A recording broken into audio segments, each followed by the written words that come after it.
Vamos a ver si van llegando algunos más, pero preguntaría si hay alguna duda de lo que vimos la otra ocasión, el martes.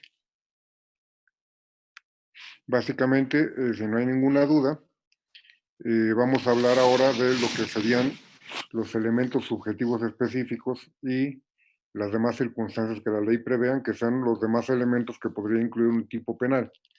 Recuerden que estamos hablando de las modalidades y hablábamos la sesión del martes todavía hasta los elementos normativos, aquellos que requieren de una valoración cultural o jurídica para su constatación y que decíamos que si hacemos un checklist y vamos a ubicando al estilo del ejercicio que hicimos en la clase pasada algunos elementos del tipo, vamos a ubicar donde mejor corresponda al tipo, aunque sea de naturaleza normativa, y solamente dejaríamos para este rubro específico o este apartado aquellos que siendo normativos no tengan mejor acomodo en otro lugar.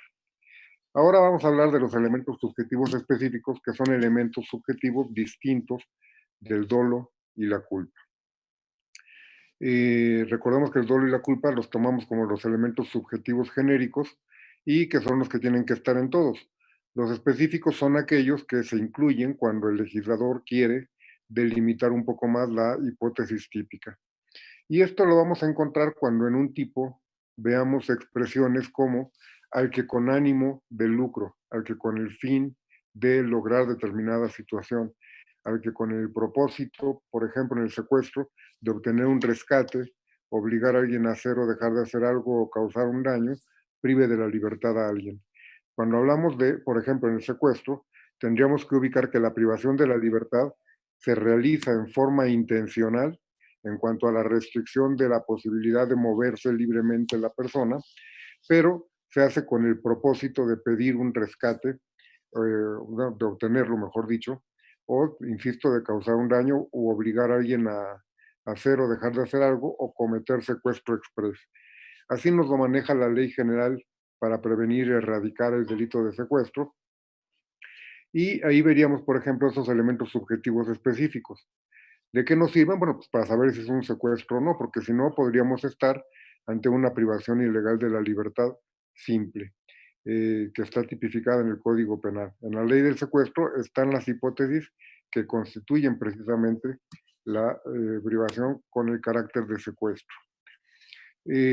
Por ejemplo, nosotros podríamos pensar en que una conducta dolosa puede tener una finalidad más allá del dolo, pero esto para que sea típico es porque la norma lo requiere.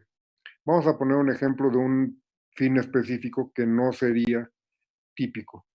Si una persona priva de la vida a otra con la finalidad de heredarle, es decir, vamos a suponer que yo quiero, soy el heredero de un tío que nomás no se muere, salió aguantador, y entonces realizo una conducta para privarlo de la vida porque sé que soy el único familiar que él tiene.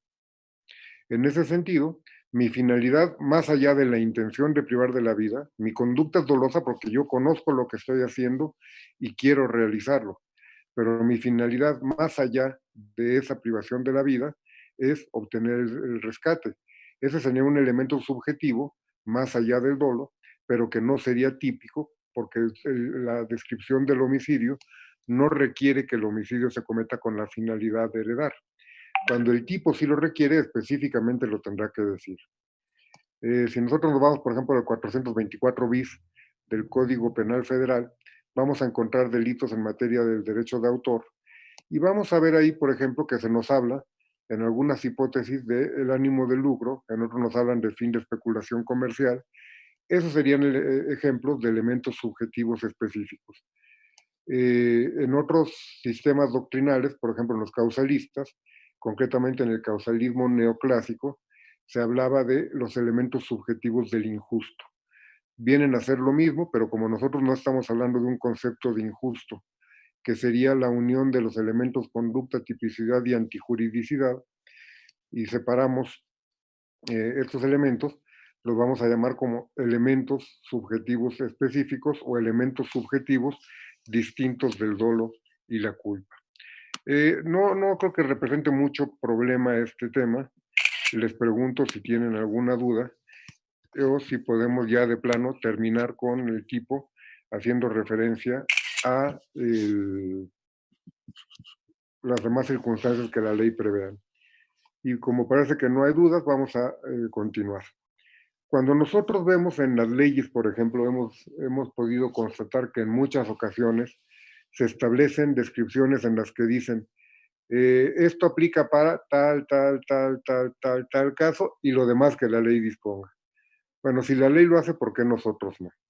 Tenemos que dejar la puerta abierta a que surjan nuevos elementos del tipo. Y dentro de esa idea queda esta posibilidad de, bueno, cualquier otra circunstancia que la ley prevea. Sin embargo, jurisprudencialmente se llegó ya a establecer en la novena época que cuando la norma nos decía un listado similar al que hemos visto en este curso como parte de los elementos del tipo, se debería de interpretar como que las demás circunstancias son las circunstancias agravantes o atenuantes. Eso se conoce en doctrina también como circunstancias modificativas o modalidades. En realidad, las modalidades de las que estamos hablando ya tendríamos que pensar que incluyen estos elementos del tipo que agravan o privilegian la situación de quien comete un hecho. Para que esto quede un poco más claro, vamos a decir que, y hacer referencia a algún asunto muy famoso, que causó un grave problema, que fue el homicidio cometido en agravio de Luis Donaldo Colosio. Todos ustedes saben que él fue candidato a la presidencia de la República y vamos a dedicar unos 10 minutos para hablar de este asunto y la problemática, no del asunto de la muerte y de las implicaciones políticas, sino del tema jurídico. Imagínense ustedes que cuando se da la conducta en marzo de 1994, obviamente esto causó un revuelo en el país, porque en esa época todavía tenemos un sistema en el que prácticamente el candidato del PRI era el nuevo presidente de la República. Entonces, privar de la vida al candidato del PRI, aunque tenía una candidatura un tanto cuanto débil, se interpretaba como si hubieran matado al próximo presidente. Y esto traía una gran desestabilización y traía una necesidad de resultados prontos. Todo el mundo estaba pendiente, sobre todo porque detuvieron en flagrancia a la persona que dicen que le disparó, Mario Aburto. Lo detienen y dentro de los trámites procesales, bueno, pues se puede retener a una persona 48 horas y luego a las 72 horas se le tiene que, si se ejercitó la acción penal, resolver la situación jurídica. En ese momento lo que ocurrió es que estábamos ante un homicidio, eso nadie lo dudaba, pero era un homicidio que podríamos ver como un homicidio calificado. Todos podríamos entender que fue una conducta premeditada. ¿O ustedes creen que Mario Aburto llegó por pura casualidad a un mitin donde iba a estar un candidato presidencial con un arma de fuego que se fue acercando hasta donde pasó el candidato y le da dos disparos, porque la historia oficial es que le dio dos disparos? ¿Ustedes creen que esto fue una cuestión que de momento no lo tenía planeado y simplemente no le gustó el discurso y dijo, mejor lo matamos? Difícilmente. Claramente era un homicidio que estaba planificado y entonces estaríamos por lo menos ante la hipótesis de la premeditación, independientemente de que también si va caminando rumbo al candidato y luego le da el balazo y se lo da aquí, pues también podríamos pensar que hay cierta forma de alevosía, es decir, que lo estuvo acechando para sorprenderlo y dispararle. Entonces, a los ojos de cualquier persona, eso sería un homicidio calificado. Sin embargo, cuando el juez de distrito le dictó el auto de formal prisión, se lo dictó por el delito de homicidio simple, es decir, como si fuera sin agravantes. Esto el Ministerio Público de la Federación, por cuestiones políticas, pues lo apeló, porque dijo, ¿cómo es posible que nos están matando al candidato a la presidencia de la República en las circunstancias en que lo hicieron y, no lo, y lo manejan como un homicidio simple? La apelación en materia federal, porque el proceso fue en materia federal, la resuelve un tribunal unitario de circuito, que está integrado básicamente por un magistrado. Y ese magistrado resolvió confirmando la formal prisión por el delito de homicidio simple. Esto provocó la ira del entonces candidato a la presidencia de la República por el PRI, que fue el sustituto, que fue Ernesto Zedillo. Y él hizo una declaración muy desafortunada que dijo que el problema es que en México los jueces eran injustos y mentirosos. Una declaración muy grave, pero que lo hacía, pues, ahora sí que desde el fondo de su corazón, pensando en que era una injusticia que la muerte de Colosio quedara como un homicidio simple. Y entonces la Suprema Corte de Justicia de la Nación, en defensa de sus jueces y magistrados, publicó un desplegado en el que dijo, palabras más, palabras menos, era muy largo el desplegado, los jueces y magistrados no son injustos ni mentirosos, aplican nuestra jurisprudencia. Y explicaban que la jurisprudencia señalaba que el auto de formal prisión se debería de dictar por la hipótesis simple y las calificativas quedaban a la vista para la sentencia, es decir, se tomarían en cuenta en sentencia. Era un criterio que llevaba muchísimos años y se aplicaba todos los días, pero aquí se hizo notorio. Y entonces, pues el presidente, el candidato a la presidencia se tuvo que quedar callado. No sé si alguna vez le entendió a la jurisprudencia o no, pero para ponérselos un poquito gráfico, vamos a ver que como se entendían las agravantes y las atenuantes, era como si fuera el delito y luego llegara una especie de objeto que se le adhería, que era la calificativa, como si fuera una pelota que se pega a otra pelota y entonces ya tenemos esa forma bicircular, por decirlo así, en la que se integraba el delito calificado y por eso se dictaba la sentencia. El problema era, ¿por qué no incluirlo desde el plazo constitucional? Sería más lógico. Pero bueno, era la jurisprudencia porque así se veía como un chipote que se pegaba a el delito básico. Lo demás ya son puras especulaciones. Yo tengo una teoría. Mi teoría es que cuando ese presidente de la República recibió esa corrección por parte de la Suprema Corte de Justicia, pues no lo olvidó del todo. Tan es así que antes de cumplir un mes en la gestión, mandó la iniciativa de reforma al Poder Judicial, con la que jubiló a los ministros de la Corte, la reestructuró, y de la anterior conformación solo sobrevivieron dos que fueron designados nuevamente. ¿Será venganza? Pues quién sabe, pero por lo pronto no le gustó. Y ya la Corte en la nueva conformación, con un texto distinto al que interpretaba la jurisprudencia previa, dijo no, cuando la ley incluya otros elementos o se refiera a otros elementos, ahí se deben de incluir dentro del tipo las calificativas, ya sean circunstancias agravantes o atenuantes, y que entonces tendrán que estar señaladas desde el auto de plazo constitucional porque son parte del tipo. Y ahora yo les explico esto de una forma un poquito más con terminología que estamos acostumbrados a entender ahorita. Vamos a suponer que tenemos un tipo básico que es, por ejemplo, el, el robo. Comete robo el que se apodera de una cosa ajena, mueble, sin derecho y sin consentimiento del que puede disponer conforme a la ley. Ese es el robo simple. Vamos a suponer que llega una especie de virus, así como el COVID. Ustedes saben cómo es el COVID.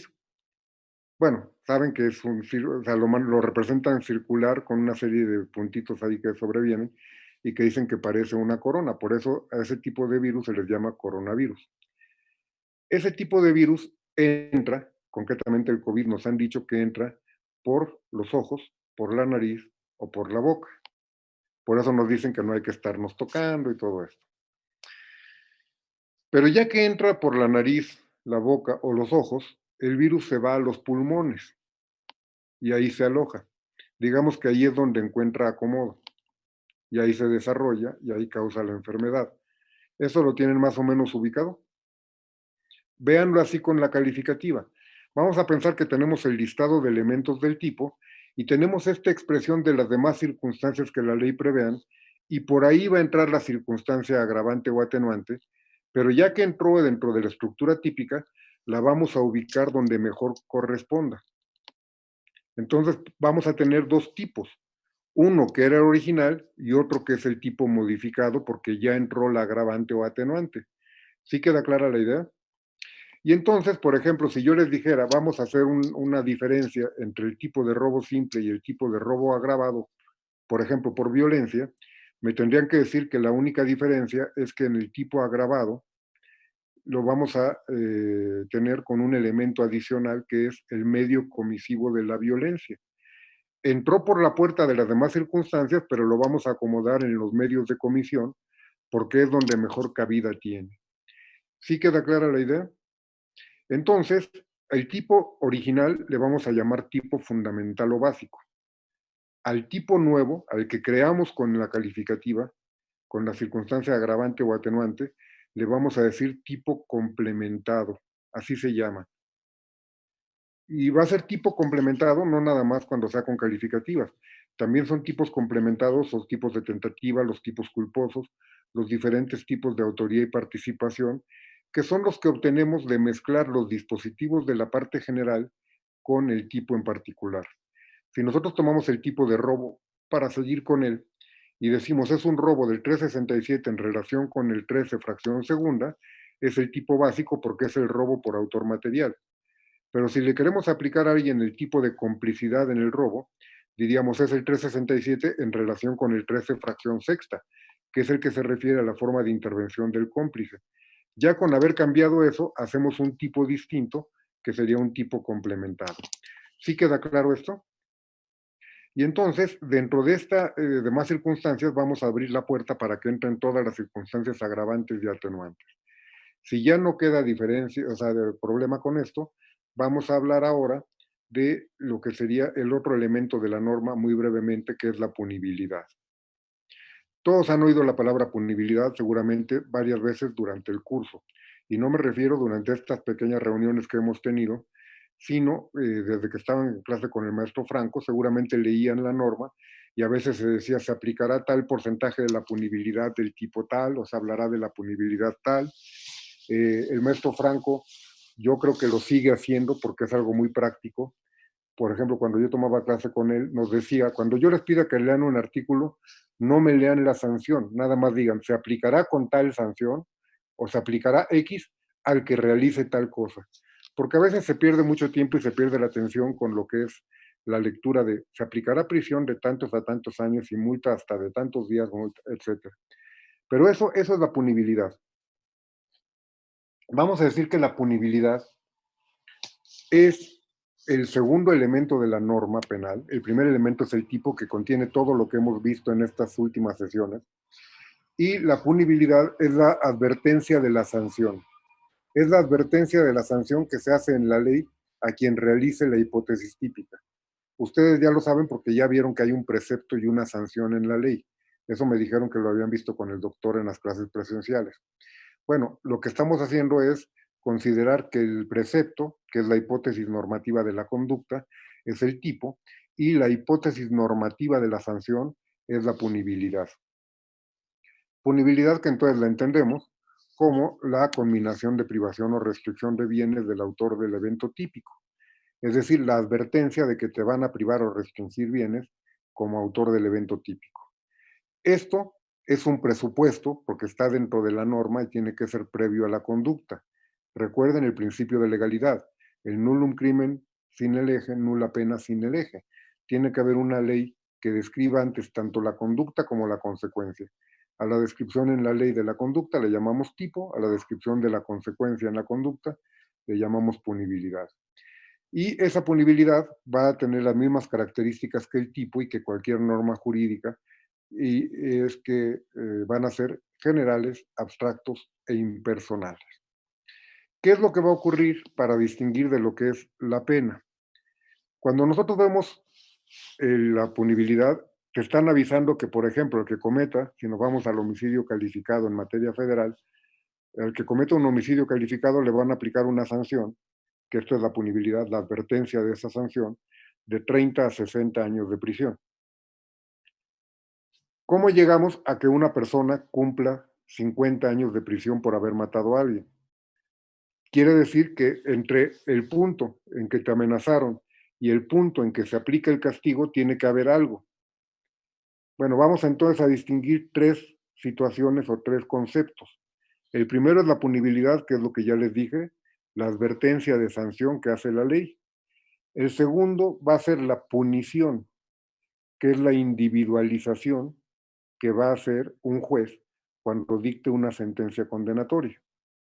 Vamos a suponer que se procesa a una persona porque se le imputa haber cometido un homicidio calificado. Dentro de ese proceso se lo tendrán que demostrar para que lo puedan condenar. Si ya lo condenan, el juez va a tener que hacer una individualización y esto va a ser en función del grado de culpabilidad. El grado de culpabilidad nos va a marcar el límite de la pena y entonces se tiene que individualizar de ese general abstracto e impersonal supuesto normativo cuál es la pena que le corresponde. Eso es la punición, la individualización de la sanción. Cuando el juez nos dice a fulanito de tal le corresponde cumplir 50 años de prisión por haber privado en forma calificada de la vida a una persona. Y finalmente llegamos a la ejecución del castigo, que es la pena. La pena es la real privación o restricción de bienes de quien cometió un delito. Lo que tenemos que entender entonces es que la punibilidad es previa al delito y el, la punición y la pena son consecuencias. Por eso recordarán cuando hicimos aquel ejercicio de ir quitando elementos del delito para quedarnos con los que vamos a trabajar, que llegamos a la conclusión de que vamos a tomar tres. Y de ahí empezamos a hablar de la tipicidad como el primer elemento, y ahora tocaría hablar de los siguientes. Simplemente era un recordatorio para ver por qué la punibilidad no la estamos tomando como elemento del delito. ¿De acuerdo? Si no hay duda con esto, vamos a seguir con el siguiente elemento del delito. Y aquí les voy a decir una cosa. Vamos a irnos muy rápido con los elementos del delito. Eh, Ahorita que yo creo que ya están todos los que van a entrar, les comento que con Franco, yo me acuerdo que mucho lo que hace el hincapié son los aspectos negativos del delito, es decir, lo que vendría a ser el artículo 15, que son las causas de exclusión. No le pone tanto hincapié a lo que son los elementos. Le pone hincapié a cuestiones como el dolo, le pone hincapié a cuestiones como las causas de justificación y todo eso.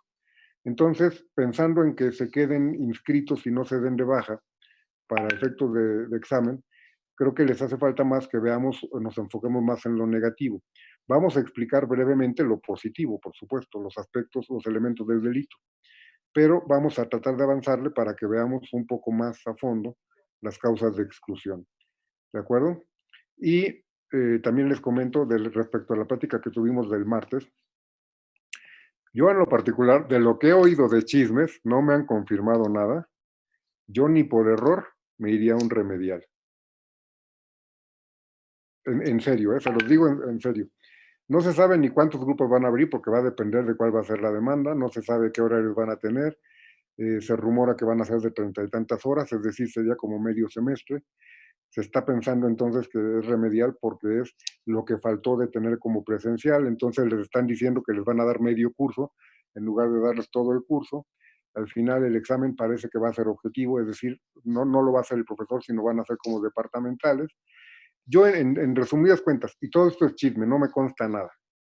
La verdad es que yo que ustedes no lo haría. Efectivamente, no podrán elegir los profesores porque según esto va a depender del número de alumnos que se quieran inscribir, el número de grupos. Es decir, esto va a ir en función de algo muy elemental y en esto me parece que si el rumor es cierto, y yo creo que sí, porque no han publicado nada, tiene mucho sentido. No van a publicar una lista de grupos para que ustedes seleccionen como en grupos regulares si no saben cuántos alumnos va a haber.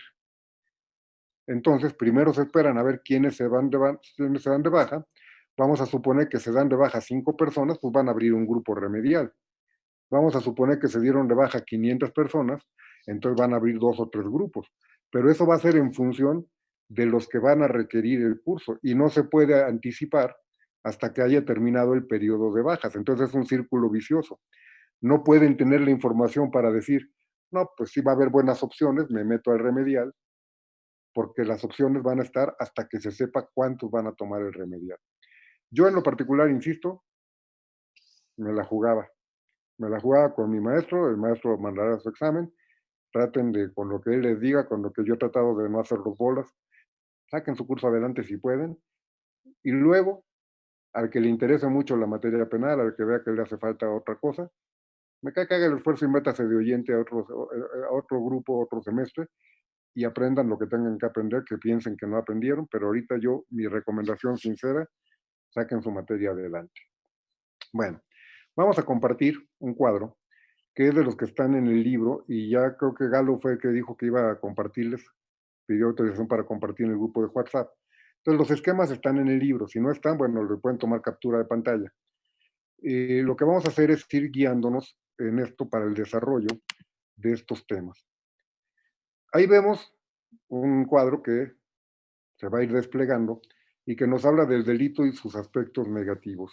Y vemos que dice elementos y aspectos negativos. Lo primero que hay que aclarar, y ya lo habíamos mencionado, es que cada elemento del delito tiene un aspecto negativo que impide la existencia del delito. Es decir, cuando hablamos de un aspecto negativo, quiere decir que no hay delito. Y eso nos tiene que llevar a un punto fundamental: distinguir que no debemos de hablar de elementos positivos y negativos del delito. Porque si estamos en presencia del negativo, quiere decir que no hay delito. Entonces no podría ser un elemento negativo. Un elemento sería algo integrador del delito. ¿De acuerdo? Entonces, vamos a entender que son tres elementos, que son tipicidad, antijuridicidad y culpabilidad, que ya los habíamos anunciado, y son tres aspectos negativos, uno para cada uno. Tenemos la atipicidad, la justificación y la inculpabilidad. Esto ya nos referimos a la tipicidad. Vamos a cerrar este para ampliarlo y centrarnos en este lado. Ya nos referimos a la tipicidad, ya vimos, y esto nada más está como un simple reacomodo, bueno, no reacomodo, sino una esquematización en forma de cuadro, esta idea de que hay elementos comunes a todos los tipos, que serían la conducta, el resultado formal o jurídico, la forma de intervención de los sujetos activos y los subjetivos genéricos. Simplemente como repaso, la conducta, que era la acción o la omisión; el resultado formal o jurídico, que era la lesión o la puesta en peligro del bien jurídico tutelado; la forma de intervención de los sujetos activos, que serían todas las formas que ya manifestamos; y los subjetivos genéricos, que serían el dolo y la culpa, dolo directo, primer grado, segundo grado, dolo eventual, conocer y aceptar, culpa consciente y culpa inconsciente. Todo esto ya lo vimos como parte del tipo, como parte de la tipicidad. Lo que tenga que estar, se tendrán que acreditar para poder demostrar el primer elemento del delito. ¿De acuerdo? Esto simplemente era una especie de recordatorio, no tiene caso que profundicemos. Tenemos además las modalidades,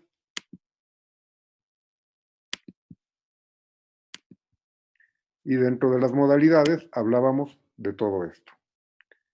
Calidades en el sujeto activo, calidad específica, pluralidad específica, calidad de garante, calidad en el pasivo, calidad específica, pluralidad específica, objeto material, resultado material, del que hablamos de la causalidad y de la imputación objetiva, medios de comisión, circunstancias de tiempo, lugar, modo u ocasión, elementos normativos, subjetivos específicos y las demás circunstancias que la ley prevea. Todo esto es lo que puede incluir un tipo. Recuerden que el tipo solamente va a incluir aquello que sea necesario y suficiente para la protección de bienes jurídicos. Sabemos que estos, comunes a todos los tipos, dentro de la sistemática que les estoy manejando, tienen que estar en todos los delitos. Toda tipicidad tendrá que incluir una conducta, un resultado, una forma de intervención y un elemento subjetivo genérico. Estas, las modalidades, son los que podrán o no estar incluidos, y únicamente se tendrán que acreditar aquellos que la norma requiera. Habiendo visto esto, ya podemos dar por satisfecha la tipicidad. Vámonos muy rápido a la antijuridicidad. La antijuridicidad lo vamos a entender como la contradicción entre el derecho y un comportamiento. Una pregunta obligada que se hace aquí siempre, dejo de compartir para ver las caras de los que tengan la cámara activada. Una pregunta que se hace aquí siempre es: ¿tenemos una sola antijuridicidad para todo el derecho o hay una antijuridicidad por cada rama del derecho? Esto nos supondría que hay una antijuridicidad civil, una penal, una laboral, una administrativa, una fiscal, una agraria, una de cada una de las ramas del derecho. ¿Será así o debemos de entender que la antijuridicidad es única para todo el ordenamiento jurídico? Es decir, ¿será lo mismo la antijuridicidad en lo civil y en lo penal, por ejemplo? o cada una tendrá una distinta.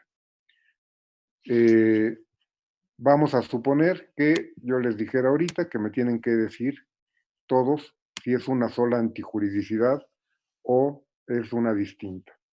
Muy probablemente me dirían, es distinta pensando en que surge del tipo y el tipo es una descripción meramente penal. Eso sería una cuestión que podría tener cierto sentido lógico, al decir, si del tipo surge el deber jurídico y por la realización típica no justificada va a surgir la cuestión del delito, podríamos entender que es una. Sin embargo, esto nos llevaría a un caos. Sería un problema que cada rama tuviera su propia antijuridicidad. Porque ustedes imagínense nada más el problema que sería que una conducta fuera lícita en las otras ramas y antijurídica en lo penal. Pues tendríamos una incertidumbre jurídica espantosa. Valeria levantó la mano, por favor, puede activar su audio y la escuchamos con gusto. Es que tenía una duda del esquema. En el dolo directo, A ver, como que se quedó en congelado. primer grado y segundo grado, el de segundo, ¿ay, no me escuchó? No, se quedó congelado en el momento que ¿Aló? decía, era una pregunta en relación con el dolo directo de primer grado y de segundo grado, y decía en el de segundo grado, y ahí se dejó de escuchar. Se queda como Okey. congelado. En Sí, el de segundo a grado ver, también se ahorita puede parece que ya. llamar indirecto. El dolo directo de segundo grado también se le llega a llamar indirecto y se le llega a llamar dolo de consecuencias necesarias. Sí, si esa era la pregunta, sí, Gracias. de nada. Bueno, entonces, nos traería una incertidumbre espantosa el que nuestra conducta pudiera al mismo tiempo ser lícita o ilícita. Segundo punto, yo normalmente parte inicial del curso la dedico a explicar los principios de un Estado democrático de derecho, de un derecho penal propio de un Estado democrático de derecho. Y uno de esos principios es el de intervención mínima, la intervención mínima en derecho penal. ¿Qué quiere decir esto? Ya lo hemos comentado en alguna ocasión. El tipo nos va a imponer deberes, nos va a imponer prohibiciones. Eso tenemos que verlo como que nos está limitando nuestras libertades. Si la norma nos está ordenando hacer algo, nos quita un poquito de libertad. Si nos prohíbe hacer algo, nos quita un poquito de libertad. Entre más normas penales haya, más libertades nos restringen. En general con el derecho, pero el derecho penal es más brutal, por decirlo así. Entonces, el derecho penal debe de ser lo menor posible. En otras ramas del derecho a lo mejor se pelean. Por ejemplo, los civilistas se siguen peleando con los de familiar porque dicen que el derecho de familia es parte del derecho civil y los del derecho de familia dicen que tiene que haber autonomía. Cada quien jala agua para su molino. Bueno, nosotros en derecho penal lo que menos queremos es que haya más conductas reguladas por nuestra materia. Porque en la medida en que hay más conductas, más se nos restringen las libertades. Y entonces dejamos de ser un derecho penal democrático para tener un derecho penal autoritario o totalitario, como le quieran decir. Otro principio es el de última ratio, el derecho penal como el último recurso. Y esto nos lleva a que el derecho penal debe ser la medida última, desesperada, para tratar de evitar la antisocialidad y, por supuesto, la delincuencia. Quiere decir que tenemos que empezar por todas las otras vías. La prevención tiene que ser primero no penal. Y entonces, ¿cómo vamos a tratar de ver una cuestión del derecho penal? Híjole, aquí voy a tratar de hacer una especie de dibujo, pero soy malo para dibujar y en la pizarra de esto soy peor. Entonces vamos a ver si funciona esto. Todos ustedes han visto un iceberg, por lo menos en foto, pero en vivo yo no me acuerdo nunca haber visto un iceberg porque me he subido 2 veces a barquitos y no había nada de hielo ni nada, pero y en Xochimilco no hay iceberg. Entonces vamos a pensar en un iceberg de los que hemos visto fotos. Vamos a suponer que esto es el mar, con mucha imaginación. Les dije que no era bueno para dibujar. Vamos a suponer que hay un iceberg La mayor parte del iceberg está por abajo.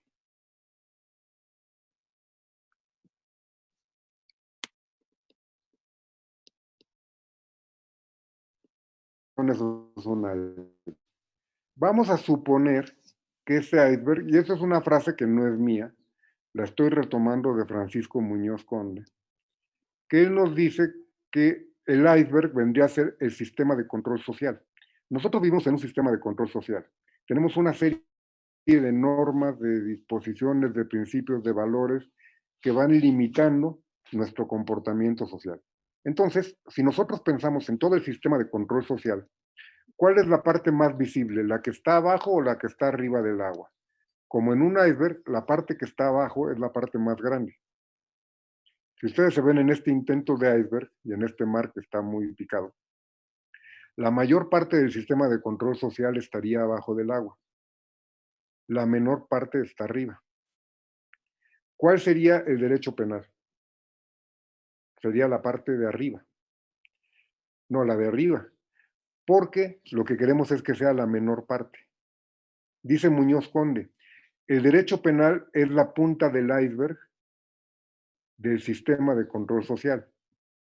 Vamos a dejar de compartir esto porque me da pena mi iceberg. Si nosotros nos quedamos con esa idea, la punta del iceberg es lo menos visible, pero es lo que nosotros percibimos desde la superficie. Es lo más notable. Es lo más notable porque tiene la reacción jurídica más fuerte, que es la pena. Pero es lo menos grande. Lo más grande es lo que no se ve. Nosotros desde que estábamos en la infancia fuimos siendo receptores de una serie de pautas de comportamiento.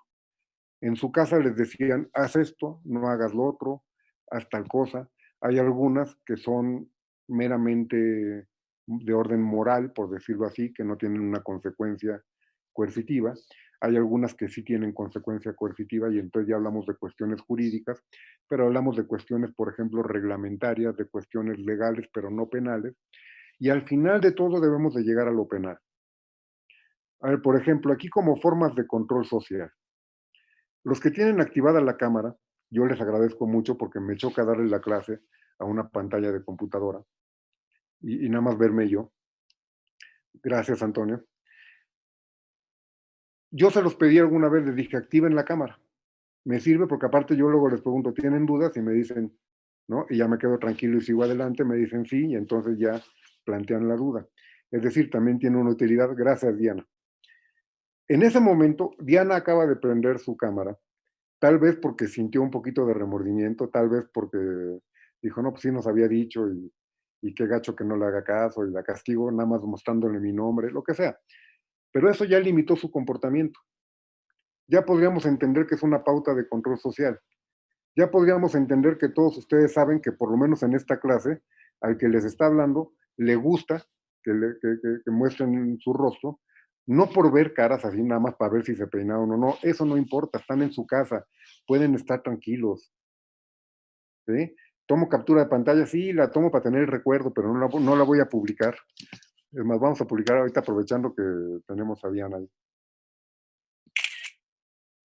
Bueno, eh, entonces, cuando nosotros tenemos ese tipo de comportamientos, ¿va limitando nuestra conducta?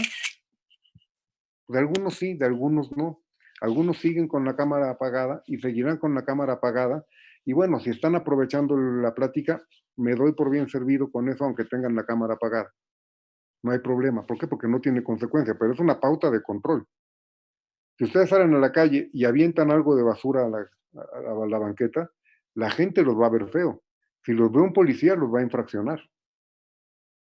Es parte del control social. Si ustedes van a la escuela, vamos a suponer con algún maestro o con alguna maestra, de esos que les dicen, vístanse como abogado y pónganse traje. El hábito no hace al monje. Una persona va a ser abogada por lo que es, por sus valores, por sus conocimientos, por su criterio, no por la ropa. Y si bien estamos muy acostumbrados a andar de traje, y eso, por ejemplo, podemos ver muy fácilmente, no es mala onda, cuando pasas de una facultad a otra, Y lo digo tanto de alumnos como de maestros, y no lo digo por el traje, lo digo por la actitud de filosofía, derecho, economía. Somos de un rol un poquito más formal. Y esto, de alguna manera, es parte del control social. No queremos que nos tomen la facultad, defendemos nuestra facultad, ¿por qué? Porque en nuestra casa queremos hacerlo, son pautas de control, son pautas que a veces aconsejado por profesores, por nuestras autoridades, a veces por convicción propia. Ahorita pues ya sabemos que si nos toman la facultad, pues podemos hacerlo en línea, ya nos podemos estar un poquito más tranquilos.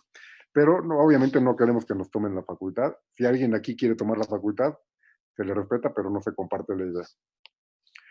¿Qué pasa entonces con estos principios de última ratio y de intervención mínima?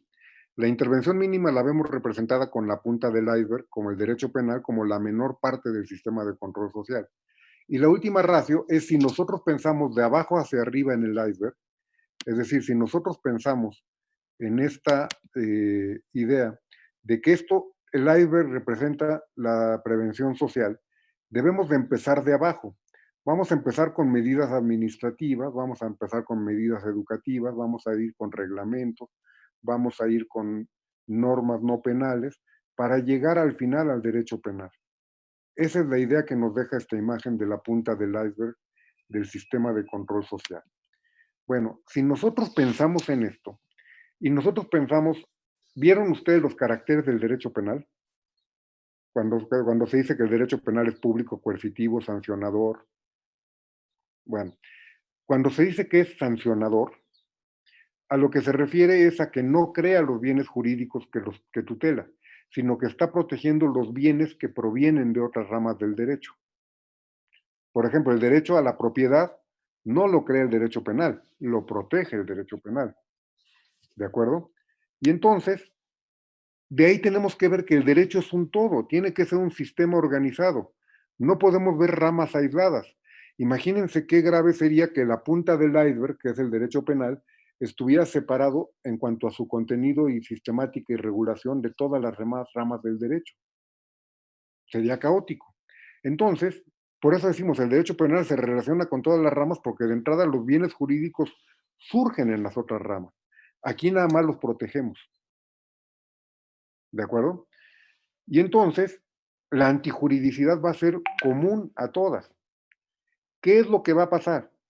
Lo que sí va a pasar es que nosotros no sepamos cuando una conducta antijurídica sea regulada por el derecho penal o no, si no atendemos a la norma jurídico penal. Ustedes saben que el Código Penal Federal nos dice que delito es el acto u omisión que sancionan las leyes penales. Si nosotros vemos esa definición literalmente, ustedes me podrían decir, en relación con lo que decía hace rato de la punibilidad, la punición y la pena, que la sanción es parte del delito porque es elemento de la definición. Pero lo que tenemos que hacer es interpretar esa definición. ¿Qué nos quiere decir? Vamos a suponer que tenemos una conducta antijurídica. Sabemos que es una conducta contraria a derecho. ¿Cómo sabemos si es delito o no? Pues tenemos que ver si es típica y punible. Es decir, si está prevista y sancionada por una ley penal. Entonces, la definición del artículo 7, yo la mejoraría si me dieran chance y diría, delito es el acto o omisión previsto y sancionado por la ley penal, porque ahí estaría refiriéndome a que es típica y punible, a que está prevista y sancionada con esos elementos de la norma penal, pero la antijuridicidad va a ser única para todo el derecho. ¿Sí queda claro? Y entonces vamos a llegar ya a esta cuestión que vamos a ir adelantando de lo que serían los aspectos negativos.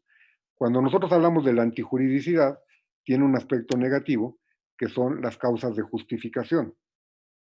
Dentro de las causas de justificación vamos a ver todas estas, pero concretamente el ejercicio de un derecho y el cumplimiento de un deber van a ser los puntos en los que se va a cruzar el derecho penal con todas las demás ramas del derecho.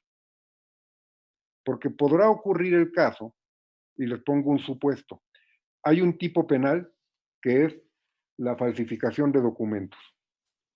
En la falsificación de documentos está previsto como típico el que se altera un documento cuando un documento ya está firmado y le cambias el contenido. ¿Eso nos quedaría claro? Sería típico. Tenía un documento firmado en blanco y lo lleno inventando cosas. Es un documento alterado. Y eso está tipificado. Sin embargo, por ejemplo, encontramos en la Ley de Títulos y Operaciones de Crédito un artículo que dice que el sujeto que tiene un título de crédito firmado en blanco le puede llenar los requisitos faltantes para presentarlo al cobro. Vamos a suponer que ustedes me piden dinero prestado y yo les digo, sí, sí les presto, pero denme un pagaré firmado en blanco en garantía. Me lo dan firmado en blanco y no me pagan, pues yo les voy a ir a cobrar.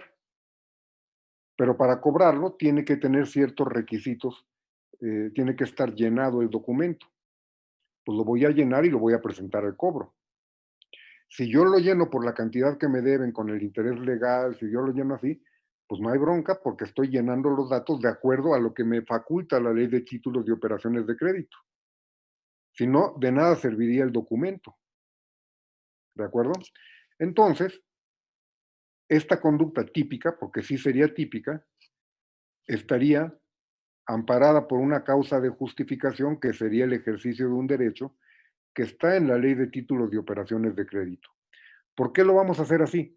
Porque si no llegaríamos al gran sinsentido de que una conducta sería delictiva en lo penal y estaría permitida en lo mercantil. Eso es lo que queremos evitar y por eso tenemos que entender que la antijuridicidad es única.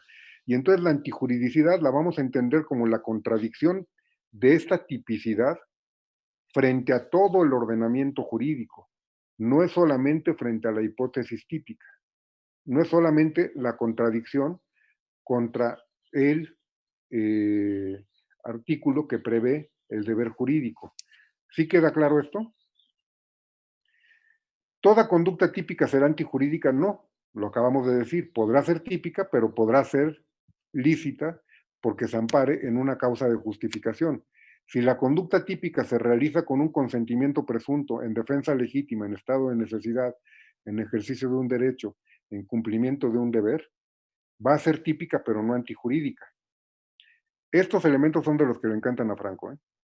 Defensa legítima, estado de necesidad y todo eso. Bueno, según me acuerdo. Pero bueno, eso lo veremos un poquito más adelante. Hasta ahorita podemos avanzar. A ver, así para verlos más, porque veo poquitos. ¿Podemos avanzar? Ok. Entonces, regresando a esta idea, vamos a hablar de que entonces la antijuridicidad va a ser la contradicción entre el comportamiento y la norma. Y lo vamos a ver desde un punto de vista objetivo y desde un punto de vista formal. ¿Qué quiere decir esto? Una conducta, bueno, de entrada, la antijuridicidad es un elemento que se va a acreditar en forma negativa. Si yo les digo eso así de se acredita en forma negativa, ¿les deja alguna idea clara? Yo creo que no, ¿verdad? Vamos a pensar que estamos en un proceso penal, estamos viendo si hay delito o no hay delito y tenemos que acreditar esa circunstancia a través de sus elementos. Vamos a suponer que vamos en orden. Vamos a suponer que estamos hablando de un delito como el homicidio. Es el más fácil, por eso siempre lo usamos. No es que tengamos una personalidad psicópata. Cuando el homicidio se comete, se ubica el sujeto en la hipótesis típica de privar de la vida a otro. Vamos a pensar un homicidio simple, ¿de acuerdo? Yo iba por la calle, de pronto veo a un sujeto que estornuda sin cubrirse la boca, me enojo y en ese momento me volteo, le doy un golpe en la cara, lo tiro, se da en la banqueta y se muere. Yo todavía digo, ups, se hubiera quedado en casa, ¿no? Pero lo cierto es que hay tipicidad. Esa tipicidad se va a acreditar en forma positiva. Es decir, el Ministerio Público va a tener que aportar pruebas para demostrar que hay tipicidad. Va a tener que demostrar pruebas para demostrar la conducta, esa conducta en la que yo golpeo al sujeto. Va a tener que acreditar pruebas para demostrar que fui yo, que lo hice con intención. que se destruyó el bien jurídico que es la vida, que hay la muerte como consecuencia de la lesión producida, como consecuencia, valga la redundancia, del golpe que yo le di y del que se dio cuando cayó por ese golpe. Todo eso se va a tener que demostrar con, a lo mejor, videos, si es que los hay, porque hubiera cámaras en la calle, con declaraciones, tal vez mi propia confesión, con dictámenes de medicina legal, en el que un médico tendrá que determinar la causa de la muerte. Y eso son pruebas que se van a tener que aportar y eso es lo que entendemos como una acreditación positiva. ¿Eso queda claro? Los otros elementos del delito, es decir, la tipicidad se acredita en forma positiva, la antijuridicidad y la culpabilidad se acreditan en forma negativa y eso quiere decir que para demostrarlo se tiene que constatar que no están excluidas. Es decir, es típico, ya lo tenemos. ¿Por qué? Porque eso es contrario a lo que es el deber jurídico que imponía el tipo, y eso quiere decir que ya tengo un indicio de que la conducta es antijurídica. Pero todavía tengo que constatarlo porque tengo que confrontarla con todo el ordenamiento jurídico. Solamente hasta que lo confronte con todo el ordenamiento jurídico y vea que no está amparada por una norma permisiva, voy a llegar a la conclusión de que es antijurídica. Entonces esto me va a llevar al siguiente ejercicio. Yo privé de la vida a alguien, actué típicamente. Ya este se acreditó positivamente. Ahora tengo que ver si es antijurídica. Para ver si es antijurídica tengo que ver si se actualiza alguno de estos supuestos. Si no se actualiza, en automático quiere decir que además de típica, es antijurídica esa conducta. Entonces, por ejemplo, en el homicidio, ¿se podrá dar el consentimiento presunto? Les anticipo que no. Esto quiere decir que una persona podría haber presumido fundadamente que de haber consultado al sujeto le habría dado el consentimiento. Eso no podría operar en el caso que estamos diciendo. ¿Operaría la defensa legítima? No, porque no hubo una agresión y no me estaba defendiendo. ¿Habría un estado de necesidad? No, porque no era una situación de peligro en la que yo tuviera que sacrificar un bien para salvar otro. ¿Hay un ejercicio de un derecho? No, porque ninguna norma me faculta hacer lo que hice. ¿Estaba cumpliendo con mi deber? Tampoco. Entonces, al no haber ninguna causa de justificación, llegaría a la conclusión de que además de ser típica, es antijurídica. La culpabilidad también se va a acreditar en forma negativa. Si no está acreditada alguna causa de inculpabilidad, que serían la inimputabilidad, el error de prohibición invencible y la no exigibilidad de otra conducta, diríamos que además de ser típica, es antijurídica. ¿Con eso ya queda claro a lo que nos referimos con acreditar positiva y negativamente? Bueno, regresando a la antijuridicidad, decimos que es objetiva y formal. Y esto quiere decir, cuando decimos objetiva, que basta para que se acredite la existencia de esa circunstancia, el que sea contraria a derecho la conducta y no se tiene que conocer por el sujeto que violaba la norma. Ustedes han oído que la ignorancia de la ley no exime de su incumplimiento. Bueno, pues vamos a decir que si no exime de su incumplimiento, tampoco podríamos decir que para que una conducta sea antijurídica, el sujeto que la cometió tenía que saber que lo era. Sería ilógico. Imagínense que yo ahorita voy y tiro un árbol y cuando me dicen, oye, ¿por qué lo tiraste? Cometiste una conducta antijurídica. Ah, pues yo no sabía, entonces no violé la ley.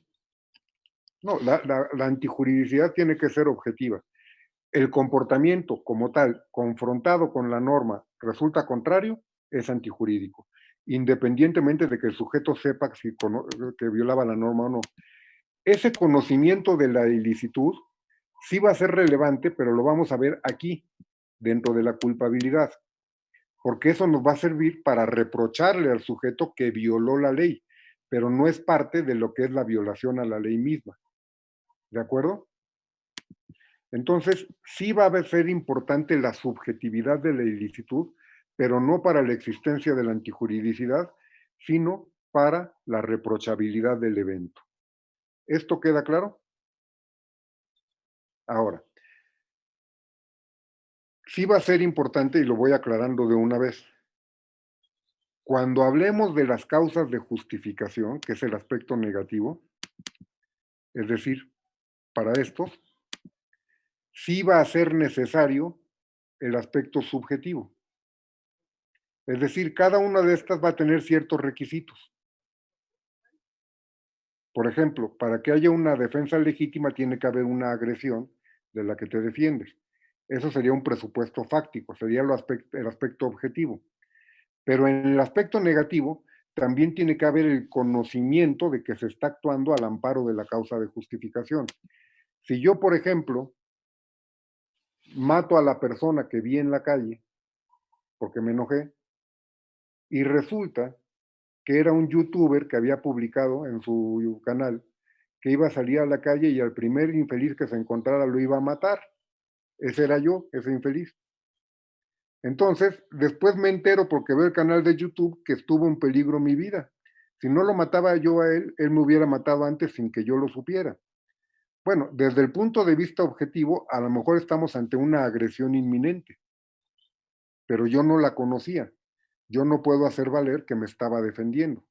Mi conducta no se hizo con el ánimo de defensa, no se hizo en protección de bienes jurídicos, se hizo por un ataque de ira, porque me enojé, porque salió a la calle. A lo mejor tendría que plantearme yo por qué salí a la calle también. Pero lo cierto es que en el aspecto negativo sí se requiere para la causa de justificación que se conozca que se está actuando al amparo de la causa de justificación. En el aspecto del elemento del delito antijuridicidad, no se requiere que se conozca que se está violando la norma. ¿Quedaría claro esto? Bueno, entonces, por lo que hace a objetivo, ya lo damos por salvado. Por lo que hace a formal. Formal quiere decir lo mismo, que hay una contradicción con la norma. Entonces, ¿para qué decimos formal y objetivo? Cuando decimos formal, lo que estamos diciendo es que no estamos tomando un concepto de antijuridicidad material, porque en algún momento de la vida se habló de antijuridicidad formal, que era la contradicción con la norma, y antijuridicidad material, que se identificaba con la lesión o la puesta en peligro del bien jurídico tutelado. Todavía ahorita encontramos algunos vestigios, incluso en el Código Penal para el Distrito Federal. Le voy a pedir a alguien, normalmente quien nos apoya para leer los artículos es Galo, le voy a pedir si tiene el Código Penal para el Distrito Federal que nos lea en voz alta el artículo 4, por favor. Claro que sí, profesor. Principio del bien jurídico y de la antijuridicidad material. Para que la acción o la omisión sean consideradas delictivas, se requiere que lesionen o pongan en peligro, sin causa justa, al bien jurídico tutelado por la ley penal. Gracias. Vemos que expresamente nos está hablando de una antijuridicidad material al hablar de un principio de bien jurídico y que señala que para que la conducta sea delictiva tiene que lesionar o poner en peligro al bien jurídico. Es decir, pareciera que el Código Penal para el Distrito Federal se está adhiriendo a la teoría de que la antijuridicidad debe ser material, que es contrario a lo que yo les estoy planteando. Sin embargo, el propio código regula de manera distinta el tema. ¿Qué quiere decir esto de la antijuridicidad material como lesión o puesta en peligro del bien jurídico? Antes se decía, porque se ubicaba dentro de la antijuridicidad este aspecto de la materialidad, que el evento típico solamente sería antijurídico si se lesionaba o se ponía en peligro el bien jurídico tutelado. Eso nosotros ya lo vimos en el tipo cuando hablamos de la consumación y la tentativa. Aquí lo estaríamos viendo por separado. ¿Ustedes han oído hablar del ofendido en materia penal? ¿Quién es el ofendido? Es el titular del bien jurídico afectado. ¿De acuerdo? Si yo les dijera que el ofendido es el titular del bien jurídico tutelado y les dijera que el ofendido es el bien jurídico del bien jurídico lesionado, ¿sería lo mismo?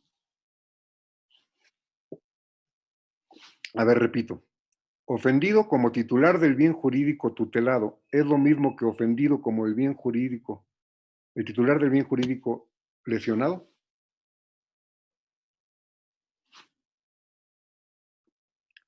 ¿Por qué no, Galo? ¿Podrán repetir? Sí. Es lo mismo que el ofendido es el titular del bien jurídico tutelado que decir que el ofendido es el titular del bien jurídico lesionado.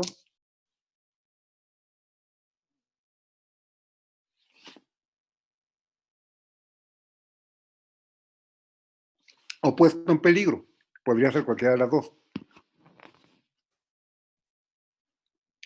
Vamos a decir que hay alguna similitud y que no nos dicen mayor cosa si lo vemos de esta forma. El ofendido es el titular, vamos a replantearlo a ver si queda más claro. El ofendido es el titular del bien jurídico lesionado cuando no dio su consentimiento para que se lesionara. ¿Eso sonaría lógico? Repito, el ofendido es el titular del bien jurídico lesionado cuando no dio consentimiento para su lesión. Suena muy rebuscado, pero esa frase es correcta, porque vamos a entender que el titular del bien jurídico puede dar su consentimiento para que se lesione en ciertos casos. Sí, aunque ponga cara de sorpresa. Vamos a imaginarnos un ejemplo. Vamos a imaginarnos que por desgracia alguno de ustedes tiene un hermano enfermo del riñón y le hace falta un trasplante. Vamos a suponer que ustedes son compatibles, que hacen los estudios, y alguno de ustedes decide donarle un riñón a su hermano. Van a ir con un médico. El médico les va a quitar el riñón. Eso va a implicar una alteración en su salud. Desde el punto de vista de que les van a abrir, les van a quitar un riñón, los van a cerrar, hay un cambio en su integridad corporal de como estaban antes. Y ustedes son los titulares de ese bien jurídico. ¿Lo están lesionando? Sí, pero no contra su voluntad. Entonces ahí ustedes no son ofendidos. Porque cuando hablamos del ofendido, es cuando la lesión del bien jurídico ofende a su titular. Si tú das el consentimiento, no te ofende. Y esto va a operar para los bienes jurídicos disponibles. Ahora, la lesión ya implica, sí, una conducta o la puesta en peligro. Pero estamos hablando de que para que la lesión o la puesta en peligro sea penalmente relevante, tendría que ser contra la voluntad del titular del bien, cuando el bien jurídico sea disponible. A ver, podría leer en el artículo 29 del Código Penal, Galo, en el apartado A, que se refiere a las causas de exclusión del delito, y el apartado A se refiere a las causas de atipicidad. Por favor, lea la fracción cuarta. ¿Del Código Penal Federal o del Distrito Federal? Del Distrito Federal.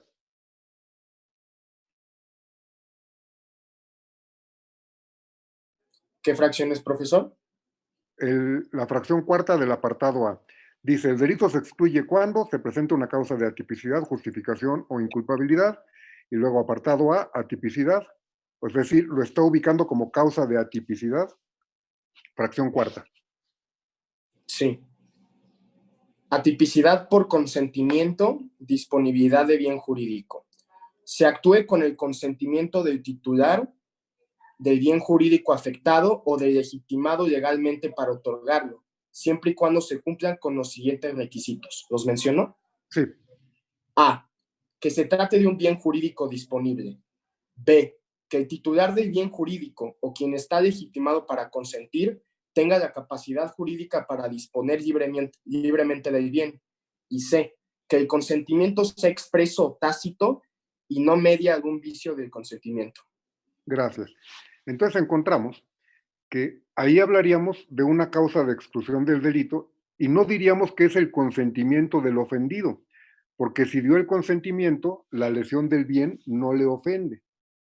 Diremos que es el consentimiento del interesado, porque es el titular del bien jurídico que es el interés protegido. ¿Sí queda clara la diferencia? Este punto es lo que se entendía como parte de la antijuridicidad material según el artículo 4. Pero si nosotros lo vemos, lo está refiriendo al señalar la causa de exclusión como causa de atipicidad. Entonces no lo está viendo como causa de justificación. Como causa de justificación solamente incluye el consentimiento presunto, en el que curiosamente no hay consentimiento. Entonces, cuando el titular del bien consiente, si nosotros habláramos de una antijuridicidad material, diríamos que no hay antijuridicidad, porque hubo el consentimiento de quien lo sufrió. Tan es así que se decía que las causas de justificación encontraban su fundamento en la existencia de un interés preponderante, que es cuando hay un conflicto, cuál debe prevalecer, o por ausencia de interés jurídico, que es cuando se daba el consentimiento. Si nosotros lo trasladamos al ámbito típico, se traslada al ámbito de la atipicidad el tema del consentimiento. Entonces quiere decir que a pesar de lo que dice el artículo 4, estamos hablando de que el consentimiento del interesado como causa de exclusión produce atipicidad y no justificación, porque entonces no lo estamos viendo dentro de la antijuridicidad, sino dentro de la tipicidad. Por eso nos vamos a quedar con un concepto de antijuridicidad formal, no material. ¿Queda claro todo este choro? Bueno, con esto ya medio adelantamos un poquito explicación de algo de la tipicidad, pero todavía nos falta. Entonces, si no hay duda con esto, me gustaría entrar a la culpabilidad para que avancemos rápido, si ya les quedó clara la idea de esta antijuridicidad objetiva y formal y sobre todo de confrontar el evento típico con todo el ordenamiento jurídico y no nada más con la hipótesis típica. ¿De acuerdo? Profesor, Adelante. entonces la antijuridicidad formal simplemente es si no hubo consentimiento de la persona. No, la antijuridicidad formal simplemente es que la conducta sea contraria al ordenamiento. Y ya. Aquí, sí, ya que llegamos a la antijuridicidad, quiere decir que ya pasamos por la tipicidad, porque primero empezamos por la tipicidad. Ujú. Si ya hablamos de la tipicidad, quiere decir que el elemento tipicidad está completo, se configuró completo y eso implica la lesión y la puesta en peligro del bien jurídico y eso implica que no hubo consentimiento. Ahora vamos a ver si es contraria a derecho y lo único que vamos a analizar en antijuridicidad es si es contraria al ordenamiento jurídico. Sí, está plasmado en el Si Código es, Penal, ¿no? si es contrario a lo que nos ordenaba la norma, no nada más al Código Penal. Ujú. Sí, sí. Que esté plasmado en la ley penal, porque puede ser el Código Penal o pueden ser las leyes especiales, se desprende de la tipicidad. A ver, mire, se lo voy a explicar de esta forma. Si yo veo el homicidio, el tipo penal me está ordenando algo. Fíjense que hay ciertos autores que a mí me parece que me dan permiso de ser coloquial. Me parece que están orinando fuera de la vacinica cuando dicen que la antijuridicidad no existe, porque dicen el comportamiento típico no es contrario a la norma, sino que precisamente se adapta exactamente a la norma. Dicen, cuando una persona comete un delito, lo que está haciendo es hacer exactamente lo que la norma describía. Por lo tanto, no la viola, se ajusta. Y eso constituye el delito. Yo creo que eso está mal. ¿Por qué? Porque lo que nosotros tenemos que analizar es que esa norma, el tipo, te impone un deber, que puede ser una prohibición o un mandato. En los tipos de acción nos impone una prohibición. Cuando te dice comete homicidio el que priva de la vida a otro, eso tendríamos que pensarlo como una conducta de acción principalmente. Lo que nos está prohibiendo es matar. Cuando hablamos de un tipo de omisión, por ejemplo, el que abandone a un menor incapaz de cuidarse a sí mismo, lo que nos está obligando es a que lo cuidemos. Lo que nos está ordenando es que actuemos. Ese es el deber jurídico que impone el tipo, y de ahí va a surgir la antijuridicidad, de la violación del deber jurídico. Entonces, si yo, por ejemplo, privo de la vida a alguien y se acredita esa tipicidad, por lo menos a simple vista, tendríamos que pensar que mi conducta es contraria a derecho porque va contra la norma típica. Vamos a suponer, si hablamos del Código Penal Federal, que si yo cometo homicidio, me estoy ubicando en el supuesto y por lo tanto violo la prohibición del 302 del federal o del 123 del Código Penal para el Distrito Federal. Pero esa es una visión solamente pensando en la norma típica. Ahora tengo que ver frente a todo el ordenamiento. Y entonces me voy al 15 del federal o al 29 del local y entonces encuentro que hay causas que justifican esa conducta si se actualizan los requisitos. Vamos a suponer que me estaban agrediendo de una forma que ponían en peligro mi vida y por eso maté. Bueno, mi conducta sigue siendo típica, pero está permitida por una norma general o de la parte general y entonces ya no es antijurídica. Sí violó la norma del 302, pero el 15 fracción cuarta me permite realizarlo, no se va a considerar como antijurídica porque fue realizada bajo el amparo de una norma permisiva. Entonces, no vamos a referir la antijuridicidad solamente como una violación al Código Penal, es una violación a todo el derecho. Porque, insisto, si el Código Civil me permite realizar la conducta, entonces ya no es antijurídica en lo penal porque estoy en ejercicio de un derecho, que lo prevé el Código Penal como una forma de conexión con todo el ordenamiento, por decirlo así. ¿Sí le queda claro? Sí, ya. Gracias, maestro. De nada. Bueno, entonces vamos a la culpabilidad si no disponen otra cosa. La culpabilidad es el tercer elemento del delito y aquí vamos a entender, les voy a dar mi noción de culpabilidad. Mi noción de culpabilidad es que la culpabilidad es la reprochabilidad del evento típico y antijurídico realizado por una persona que conocía su ilicitud y tenía otra alternativa de actuación. Repito, es la reprochabilidad del evento típico y antijurídico realizado por una persona que conocía su ilicitud y tenía otra alternativa de actuación.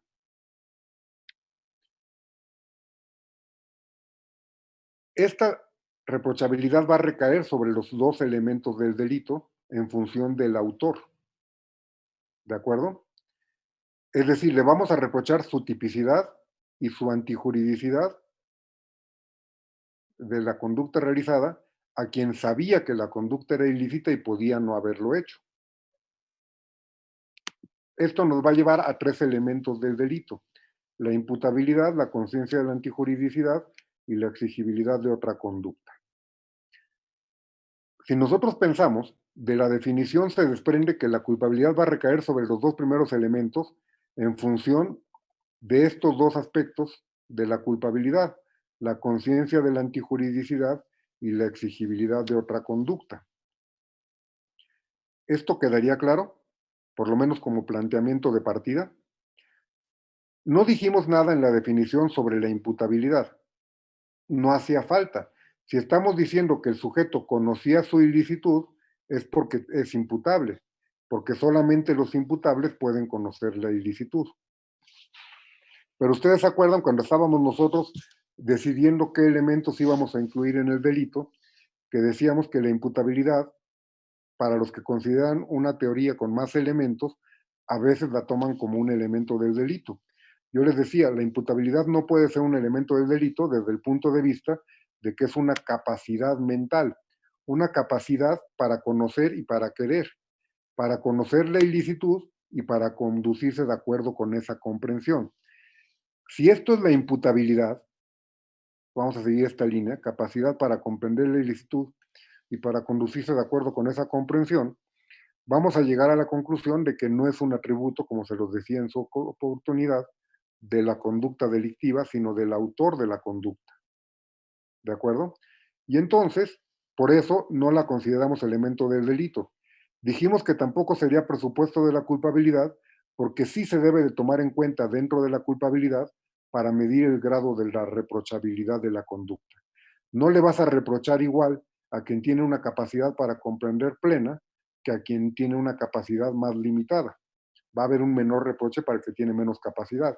Y para hacerlo tenía que estar dentro de los elementos, porque si fuera un presupuesto solamente sería un requisito previo al estudio de la culpabilidad, pero ya no incidiría en el grado de la culpabilidad. ¿De acuerdo? Ahora toca entonces hablar de esta capacidad. Esta capacidad que normalmente también se da por acreditada en forma negativa.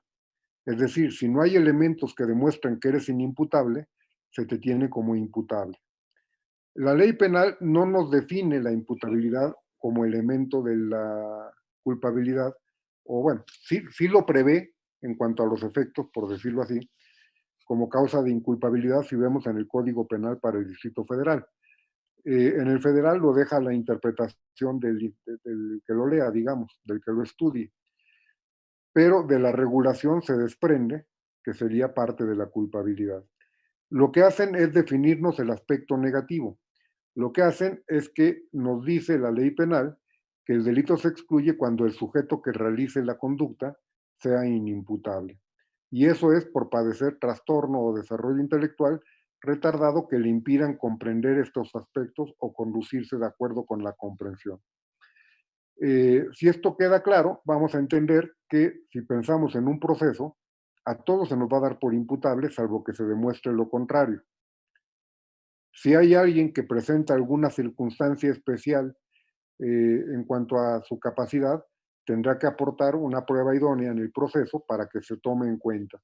Por ejemplo, si una persona es, como se dice en forma no muy grata, limítrofe mentalmente, es decir, que apenas le dio para ser imputable, pues tendrá que demostrarse esa circunstancia para que el reproche sea menor que si fuera una persona con capacidad mental normal. ¿Queda claro? Ahora, esta capacidad para comprender la ilicitud y para conducirse de acuerdo con esa comprensión va a ser prácticamente la capacidad de culpabilidad. Solamente va a poder ser culpable alguien que tenga esta capacidad. No quiere decir que conozca la ilicitud de su conducta, eso se va a analizar acá. Lo que tiene que tener es la capacidad para entenderla, ¿de acuerdo? Y vamos a dar por cierto que mientras no haya un desarrollo intelectual retardado y no haya un trastorno mental, el sujeto va a ser imputable. Ya si hay diferentes grados, se tendrá que demostrar pericialmente. Ahorita, por ejemplo, todos los que estamos en esta aula, yo doy por cierto que somos imputables. No sabemos quién tiene más capacidad o quién tiene menos. Quizá alguno de ustedes, cualquiera, tiene mucho más capacidad mental que todos nosotros. Y no estoy hablando de inteligencia, estoy hablando de la capacidad para comprender la virtud, la capacidad de discernimiento. Tal vez habrá alguien que le quede un poquito más confusa la situación real en un caso concreto. Pero lo cierto es que en términos generales, yo creo que todos somos imputables. Si todos nosotros tuviéramos que enfrentar un proceso, al no aparentar que somos inimputables, van a seguir el proceso para imputables y van a juzgarnos como imputables. En el momento en que surja la sospecha de que puede ser inimputable, entonces, por ejemplo, si vemos el Código Nacional de Procedimientos Penales, se tiene que dar intervención a un perito psiquiatra para que determine si tenemos un grado de incapacidad, si nosotros lo causamos y si es permanente o no. Estos puntos les hace lógica que el Código Nacional de Procedimientos Penales los quiera averiguar. ¿Tendría alguna diferencia? Es decir, soy inimputable. Ok, vamos a ver si tú te lo causaste. Vamos a ver, o sea, el estado de incapacidad. Vamos a ver si es permanente o transitorio. ¿Qué tiene que ver eso con un proceso? Pues tiene que ver mucho. De entrada, porque si soy inimputable y lo era al momento de la conducta, me tienen que seguir un procedimiento especial, que es un procedimiento para inimputables, que es pendiente a demostrar que se realizó una infracción penal, pero no un delito. Y eso traerá aparejado una medida de seguridad, que es una medida de tratamiento para inimputables, que no es una pena. ¿De acuerdo? Si es una inimputabilidad que se generó después del delito, entonces va a traer una suspensión del proceso hasta que esté en capacidad de enfrentarlo. Por eso tenemos que saber si es transitorio o permanente también. ¿De acuerdo? Regresando al cuadro, vamos a entender, si esto ya queda claro, la comprensión de la ilicitud y de conducirse de acuerdo con esa comprensión como las capacidades que tiene que tener alguien para ser imputable, vamos a hablar de otros aspectos que tienen que ver con esto que manejo aquí como temas especiales. que son la imputabilidad disminuida y las acciones libres en su causa. Y me voy a ir a la segunda, porque tiene más relación con lo que estaba planteando. ¿Qué es una acción libre en su causa? Una acción libre en su causa la vamos a identificar como aquella circunstancia en la que una persona realiza la conducta típica en un estado de incapacidad que él generó.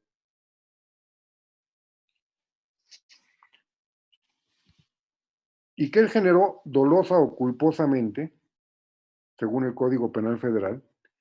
En el caso del Código local, sería doloso, como está previsto, el estado de incapacidad autogenerado y que no excluye el delito. Tal vez ahorita no entendieron mayor cosa. Vamos a pedirle a Galo que busque el artículo 15, fracción séptima del Código Penal Federal, que se refiere a la inimputabilidad y ahí se incluyen las acciones libres en su causa. Y mientras yo voy leyendo lo que dice el artículo 29 en el Código Penal local, que en cuanto a las causas de inculpabilidad, nos dice en la fracción segunda, inimputabilidad y acción libre en su causa. Dice, el delito se excluye cuando, al momento de realizar el hecho típico, el agente no tenga la capacidad de comprender el carácter ilícito de aquel o de conducirse de acuerdo con esa comprensión en virtud de padecer trastorno mental o desarrollo intelectual retardado. Eso sería la inimputabilidad. Y luego dice, cuando la capacidad a que se refiere el párrafo anterior se encuentre considerablemente disminuida, se estará lo dispuesto en el artículo 65 de este código. Eso sería la imputabilidad disminuida que aparece aquí en el cuadro. Y finalmente nos dice, acción libre en su causa. No procederá la inculpabilidad cuando el agente al momento de realizar el hecho típico hubiere provocado su trastorno mental para en ese estado cometer el hecho, en cuyo caso responderá por el resultado típico producido en tal situación. Ahora, Galo, si nos hace favor de leer la fracción séptima del 15, del federal. Sí. Causas de exclusión del delito, artículo 15. Fracción séptima. Al momento de realizar el hecho típico, el agente no tenga la capacidad de comprender el carácter ilícito de aquel o de conducirse de acuerdo con esa comprensión, en virtud de parecer trastorno mental o desarrollo intelectual retardado, o no ser que el agente hubiere provocado su trastorno mental doloso culposamente, en cuyo caso responderá por el resultado típico siempre y cuando lo haya previsto o le fuere previsible. Gracias. Y ya luego nos dice, para que no quede suelto, que si la capacidad estuviera disminuida, se estará dispuesto por el artículo 60 y algo, ¿no? Ya ve que 66 creo. ¿Qué pasó? O 69. Adelante, Galo, levantó la mano. Sí, profesor, en caso de que la inimputabilidad fuese provocada con dolo, ¿responderá dolosamente? Sí. Okay. Si fue provocada con dolo, responde por delito doloso. Si fue culposamente, responderá a título de culpa. En el caso del Código Penal local, no está previsto, de acuerdo a lo que yo leí, la acción libre en su causa culposa. Sí está previsto el estado de alteración voluntaria en forma de la comisión culposa de un delito como agravante, por ejemplo, con el manejo de vehículos. Pero en la fórmula general no está previsto así. ¿Qué quiere decir esto de una acción libre en su causa? Vamos a pensar conforme al Código Penal para el Distrito Federal, en el que nos dice que expresamente no habrá inculpabilidad. Quiere decir que sí va a responder por el delito cometido, sí va a ser delito, cuando el sujeto haya provocado el estado de incapacidad para cometer en ese estado el delito.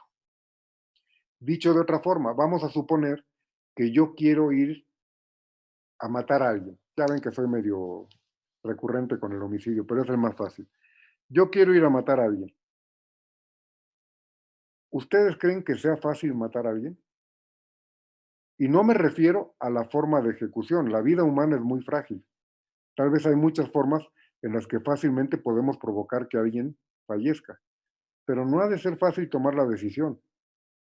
Yo me pongo a pensar y yo no me ubico, más que si fuera una situación de defensa legítima, una cosa así, en la disyuntiva de decir voy a matar a alguien. Entonces, podría pasar que yo dijera, no, fulano de tal ya me tiene hasta el gorro, lo voy a matar, pero necesito darme valor y me drogo para cometer en ese estado el delito. ¿Lo entenderían como algo posible? No, sí. O sea, a lo mejor no para ir a matar, pero para ir a robar. ¿Cuántas veces no han visto gente que se sube a robar y los ven que están claramente drogados? Pues tal vez fue para darse valor y para cometer el delito, tal vez es porque son adictos y se drogan todo el tiempo, tal vez se drogaron y ya drogados dijeron, ¿por qué no cometo el delito? Pero lo cierto es que si se acredita que tú hiciste algo para provocar el estado de incapacidad, te emborrachaste, te drogaste para estar alterado en tu capacidad mental, para cometer el delito, se entiende como una acción libre en su causa. Tú sabías que querías cometer el delito y para eso te drogaste. Entonces vas a responder aunque hayas estado drogado. Esto es, dice la doctrina, para darte valor o para provocar impunidad, para buscar provocar impunidad. Obviamente lo que te está diciendo la ley es que no te va a funcionar esa impunidad. ¿De acuerdo?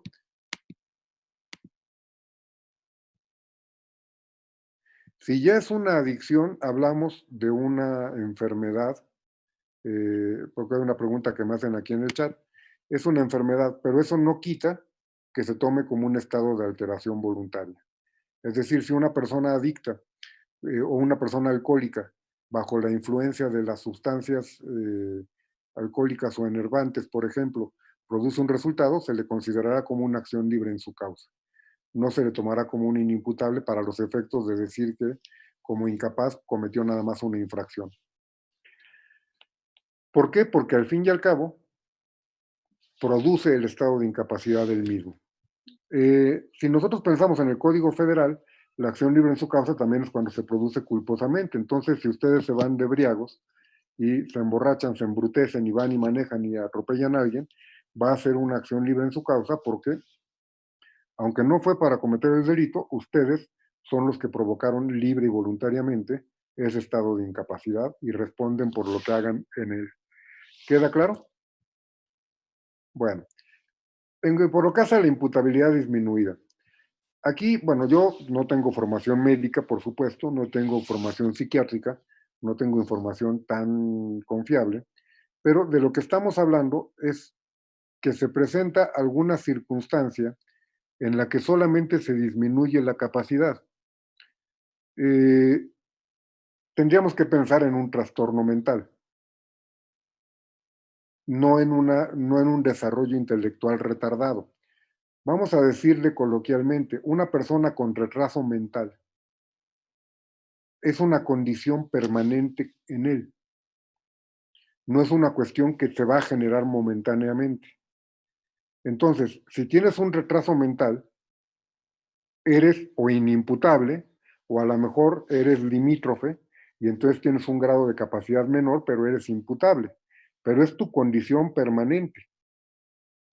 Cuando hablamos de la imputabilidad disminuida, hablamos de una situación transitoria, que por alguna circunstancia se reduce tu grado de capacidad normal.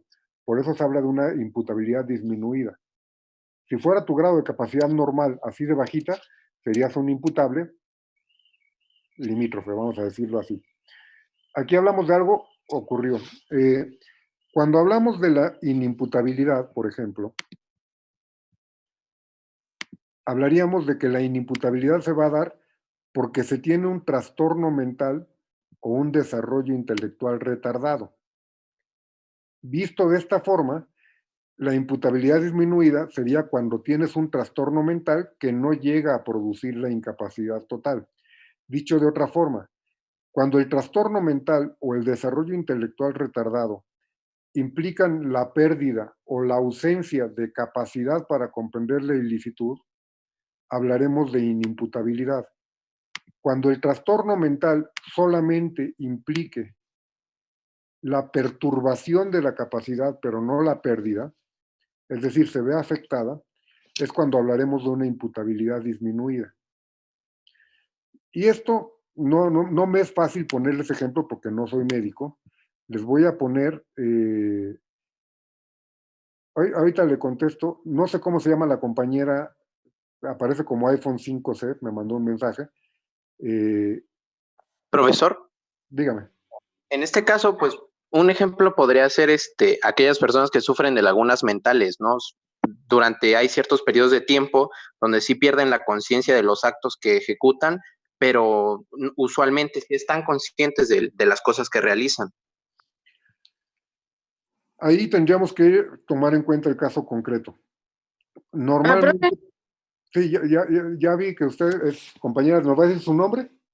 Olga, es que no sé por qué no aparece. Okay. Pero, yo le puse que, por ejemplo, los esquizofrénicos. Sí, ahorita le contesto.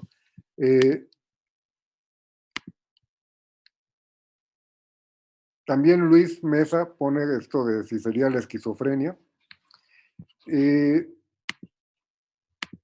Vamos a pensar en lo siguiente. Primero, lo que dice Gabriel. Una persona con intervalos de lucidez. Una persona con intervalos de lucidez, pero que tiene una incapacidad recurrente, tendríamos que tomarla como incapaz, tendríamos que tomarla como inimputable. Porque si está diagnosticado que solamente tiene periodos de lucidez, no sabemos si en el momento en que cometió el hecho lo hizo en un momento de lucidez o no. Entonces, por ejemplo, si fuera una cuestión civil y con toda la dificultad que implica la resolución de la Corte cuando declaró que era violatorio de derechos humanos decretar la interdicción de una persona, limitándolo en cuanto a las decisiones que puede tomar y señalando que más bien se le debe de ayudar a que tome sus decisiones, lo cierto es que sería un estado de incapacidad permanente y como tal tendríamos que tomarlo para la inimputabilidad. Vamos a suponer que alguien tiene un intervalo de lucidez y en ese intervalo comete el hecho. Y luego cuando lo quieres juzgar, están en un momento en el que tiene incapacidad, pues vas a tener un problema hasta para poder sancionarlo o para poder tratarlo. Ahí lo que tendríamos que entender es que se le tiene que tratar como incapaz permanente y no como un imputable disminuido. En cuanto al esquizofrénico, pues son ya dos preguntas que se hacen. Tampoco soy el gran experto, pero sí he tenido contacto, no con esquizofrénicos o por lo menos no sabiéndolo yo, pero he tenido con psiquiatras que hemos tenido grandes debates desde el punto de vista jurídico y psiquiátrico sobre el trato que se debe dar al enfermo mental. Incluso nos hemos aventado un psiquiatra que es el doctor Nicolás Martínez y yo, ya varios rounds, alguno en ciencia forense, otro nos lo aventamos en el Colegio Nacional, sobre el tema de los derechos de las personas con discapacidad. Y parte de lo que él dice, y yo le he aprendido mucho, es que el esquizofrénico no necesariamente es inimputable. El esquizofrénico, por ejemplo, dice, y es un ejemplo que él usa y me parece muy claro, puede oír voces, y esas voces le pueden decir, haz una cosa, y a lo mejor es inimputable. Y parte de lo que él se ha quejado mucho, y creo que tiene toda la razón, es que no hay que estigmatizar a los esquizofrénicos como personas peligrosas. Un esquizofrénico puede ser menos peligroso que nadie. Nos dice, es más peligroso que un psicópata, una persona sociópata, que es alguien que no puede vivir en sociedad, pero que sí entiende la ilicitud, pero le vale. Si nosotros vemos el Joker, me parece que es más sociópata que psicópata, aunque también tenía muchos temas mentales. Pero vamos cómo se va desarrollando esa sociopatía, y más que esquizofrénico, porque él sabe que está haciendo mal. Cuando él mata a los sujetos en el metro, si vieron la película, de pronto él va y dice, y lo disfruté. Pero él sabe que hizo mal. Él no es un psicópata. Él es un sociópata. El esquizofrénico, y el ejemplo que pone este psiquiatra, dice, si tú vas a un ejemplo, alguien que va al Oxxo, y en el Oxxo la voz que oye le dice, mata al empleado, y él lo que hace es robarse unos chicles, eso no fue una consecuencia de que escuchó la voz, no fue una consecuencia de su enfermedad y de esas voces que oye, es porque se le antojó robarse los chicles. Si él oyera como un mandato divino porque tiene una voz que le dice mata a alguien y mata, a lo mejor sí es por su enfermedad. Pero él no podría usar esa esquizofrenia como pretexto cuando lo que hizo no fue lo que le ordenaba la voz. Entonces, sería muy complejo. Aquí lo que tendríamos que entender es que puede haber un trastorno mental por el que una persona se ve afectada en su capacidad sin que se llegue a eliminar. No sé hasta qué grado podría yo hablarles, no me siento calificado de enfermedades en lo concreto, Les voy a poner dos casos que la doctrina plantea, de casos de imputabilidad disminuida, sin saber si es cierto o no, o hasta qué punto. Uno de ellos sería en el caso de las mujeres, en el momento inmediato posterior al parto, lo que manejan como el estado puerperal, o no sé cómo le dicen, pero en ese momento, bueno, yo no me quiero ni imaginar el dolor que significará dar a luz, pero dicen que es algo impresionante, que es algo que a lo mejor nosotros como hombres no podríamos aguantar nunca. Y dicen que en el momento inmediato al parto, la mujer puede quedar, no es que sea una regla, con una afectación en cuanto a que queda medio, permítanme la expresión nada científica, atolondrada. Bueno, si eso llegara a pasar y fuera cierto y cometiera un hecho típico en ese momento, podríamos hablar de un estado de imputabilidad disminuida, tomando en cuenta un trastorno transitorio, porque es el momento inmediato posterior, no dura para toda la vida. Y entonces, hablaríamos de una imputabilidad disminuida sujeto a que se pudiera demostrar esa disminución de la capacidad. Nosotros podemos pensar en otro ejemplo, que es el estado crepuscular respecto de un ataque de epilepsia. ¿Qué quiere decir esto del estado crepuscular? Cuando acaba de terminar el ataque.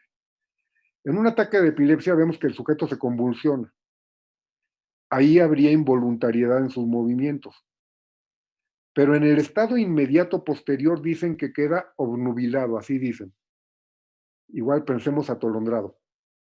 Si realiza una conducta en ese momento, hablaríamos de una imputabilidad disminuida.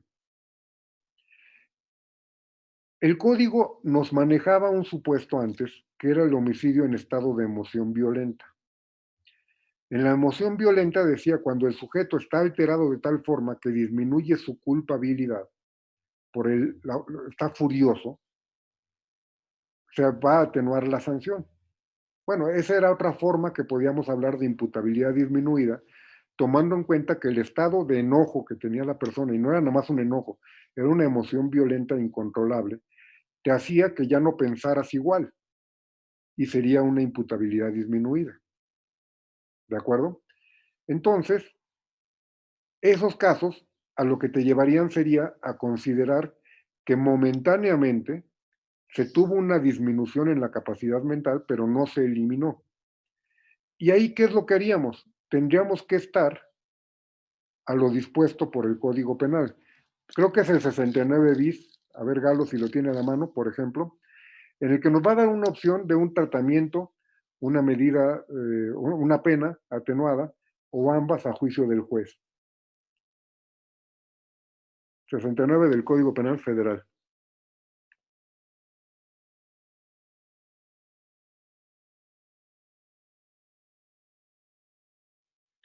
$65 sería del Código Local. Y entonces vamos a tener la posibilidad, si lo quiere leer Galo, si ya lo encontró. 369 bis, profesor. No, 69 bis. O 65 en el Código Local, el que tenga primero.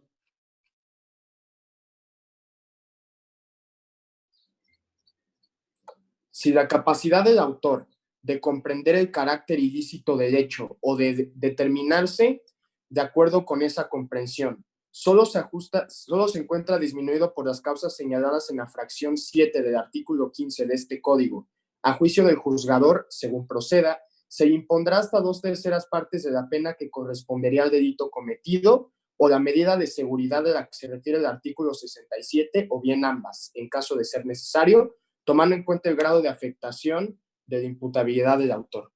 Gracias. Entonces vemos que en el caso de la imputabilidad disminuida, primero, no hay una pérdida de la capacidad, sino solamente una perturbación, es decir, una afectación que la disminuye pero no la elimina. En esos casos, dependiendo si es transitorio o permanente, el juez va a determinar si le aplica una pena atenuada, porque al fin y al cabo seguía siendo imputable, sigue habiendo culpabilidad, si en su lugar le aplica una medida de seguridad, si es que la afectación permanece, o bien ambas a juicio del juez.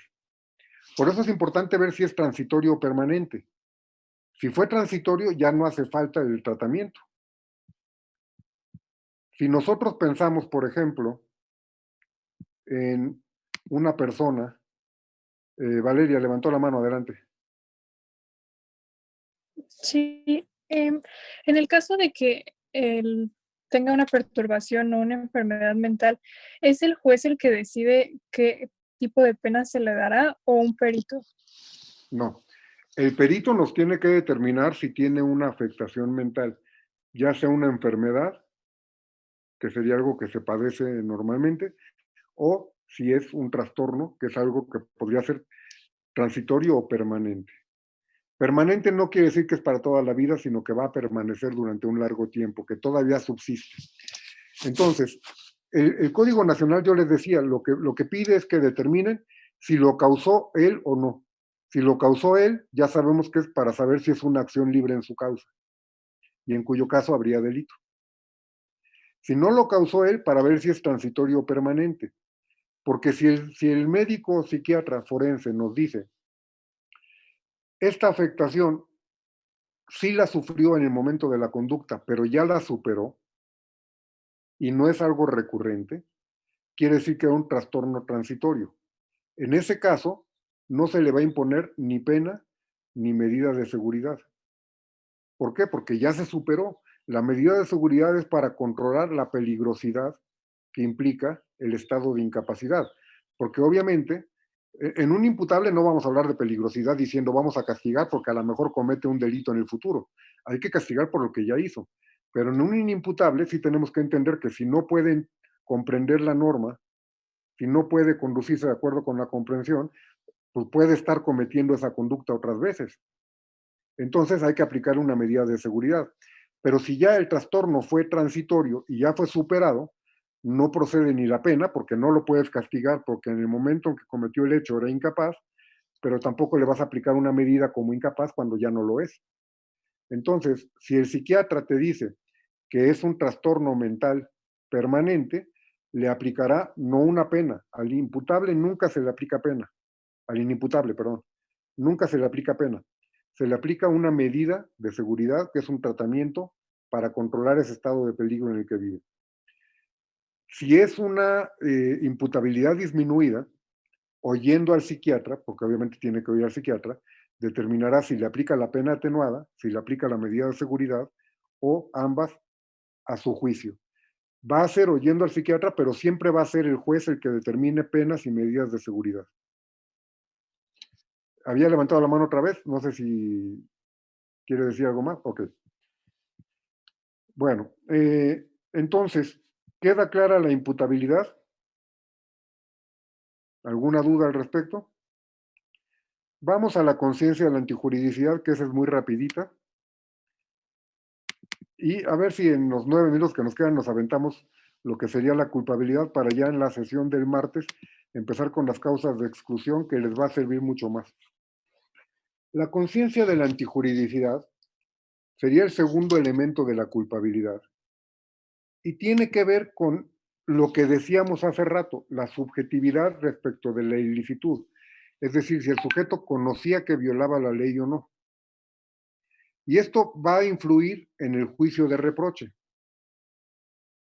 ¿Qué quiere decir esto? Quiere decir que una persona va a tener que responder por las conductas que realizó de las que conocía la ilicitud. Sin embargo, aquí no podemos llegar a decir que ya no aplica aquello de que la ignorancia de la ley no exime de su incumplimiento. Vamos a decir que nosotros tenemos, y se da por cierto que conocemos las normas desde que se publican. Ustedes saben que las normas se publican en el diario oficial, en la Gaceta Oficial, en el medio que en cada entidad federativa tengan para tal efecto, y a partir de la entrada en vigor nos obligan, las conozcamos o no, porque es nuestra obligación conocerlas. ¿De acuerdo? ¿Puede darse el caso de que no las conozcamos? Claro. Si nosotros vemos el artículo 15, por ejemplo, en su fracción octava, nos dice, el delito se excluye cuando se realice la acción o la omisión, según dice la fracción octava, bajo un error invencible. Respecto, y dice el inciso B, respecto de la existencia de la norma, de la ley, pues, ya sea que el sujeto desconozca su existencia, el alcance de la misma, o porque crea que está justificada su conducta. Y luego nos dice que si los errores son vencibles, se estará lo dispuesto por el artículo 66, o algo así. El artículo 66, o al que nos remita, nos dice que cuando el error sea respecto del inciso B, se aplicará una sanción atenuada, pero sí se aplica sanción, es decir, si hay culpabilidad. Quiere decir que la ignorancia de la ley, en el caso concreto, si se acredita que el sujeto no conocía que estaba actuando antijurídicamente, pero tenía forma de hacerlo, se le va a disminuir un poquito la pena, pero se le va a aplicar pena porque sigue habiendo culpabilidad.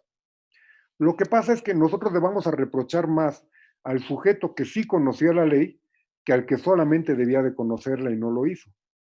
Dicho de otra forma, vamos a decir que podemos hablar de un conocimiento real y un conocimiento potencial de la antijuridicidad.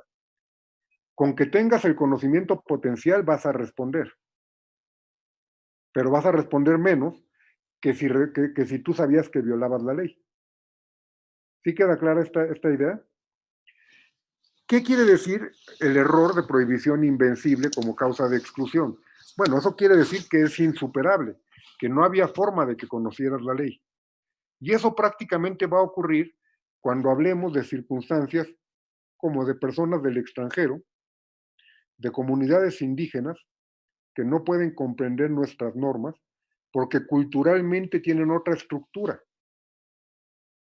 Y entonces ellos no pueden actuar conforme a nuestra norma, porque si se acuerdan de aquello del ámbito de validez de la ley penal, cuando hablábamos de la extraterritorialidad, ¿se acuerdan que decíamos el principio de nacionalidad o personalidad? Cuando te vas a otro lado y cometes un delito en otro lado y te regresas a México, te pueden juzgar aquí porque tu conducta violó la ley mexicana también.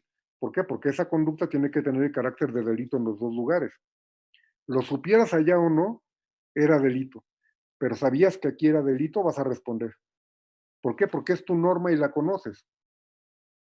¿Qué pasa si viene alguien de otra cultura y hace una conducta aquí, la lleva a cabo, pero que en su cultura está permitida? ¿Cómo le reprochas?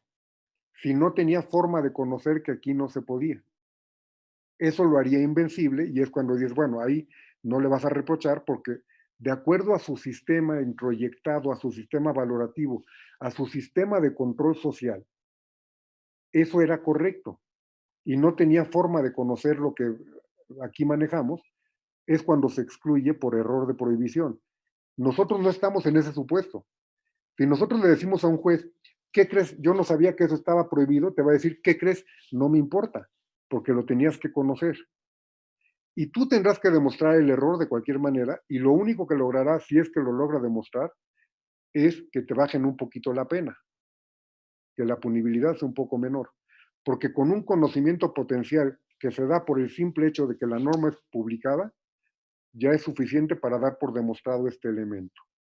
Insisto, si el sujeto sabía que la conducta era porque tenía el conocimiento real de la antijuridicidad, sabía que era un delito, pues va a responder con un mayor reproche. Va a haber más culpabilidad. Entonces va a haber más culpabilidad si el conocimiento de la ilicitud es real que si fuera solamente potencial. ¿Queda claro esto?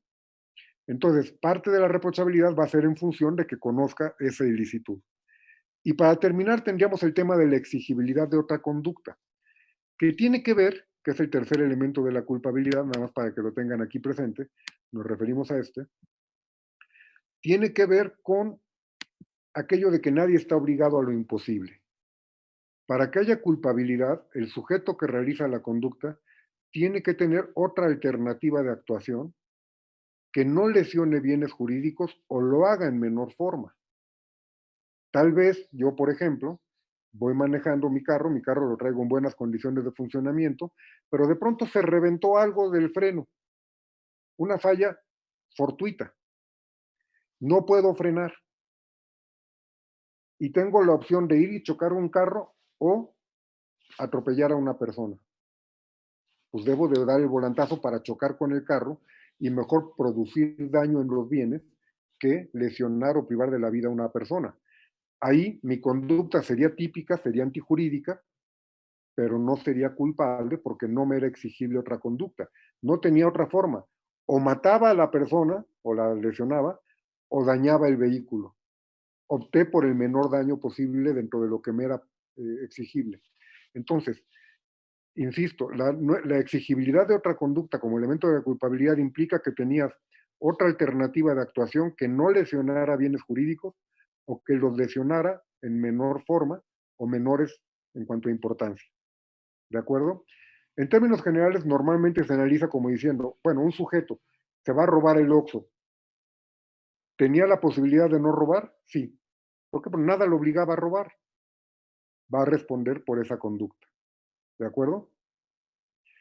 Que una persona en la policía se corrompe y filtra información de los operativos contra el crimen organizado porque le secuestraron a su hijo y si no lo matan, bueno, si lo demuestra, tendríamos que llegar a una no exigibilidad de otra conducta y no habría reprochabilidad. ¿De acuerdo? Pero ya serían circunstancias muy extrañas. Con esto terminaríamos de ver los tres elementos del delito. Como se dan cuenta, la antijuridicidad y la culpabilidad, a pesar de que hay materias completas para toda la culpabilidad, por ejemplo, bueno, lo estamos viendo de una forma muy elemental para efectos del curso, y ahorita le doy la palabra a Valeria. Ya la próxima semana hablaremos de las causas de exclusión del delito, que les van a ser mucho más importantes. ¿Qué pasó, Valeria? ¿Cómo se llamaba cuando era imposible que conocieran la ley? Error de prohibición invencible. Gracias. De nada. Bueno, entonces, si no hay otro comentario, son las 10:59. Sé que algunos tendrán otras clases y daríamos por terminada la sesión para continuarla el martes a la hora de costumbre y hablar de las causas de exclusión del delito. Ahí vamos a hablar del artículo 15 del federal, del 29 del local, siguiendo más el orden del local, pero tengan a la mano el federal para que lo expliquemos en cuanto a su estructura antes de entrar al 29. ¿De acuerdo? Entonces, ahí nos despediríamos por hoy. Yo les agradezco mucho su atención y nos vemos el martes. Que tengan muy buen fin de semana. Gracias, maestro. Gracias, profesor. Gracias, maestro. Gracias, maestro. Gracias, profesor. Fin de semana. Bye, bye, hasta luego.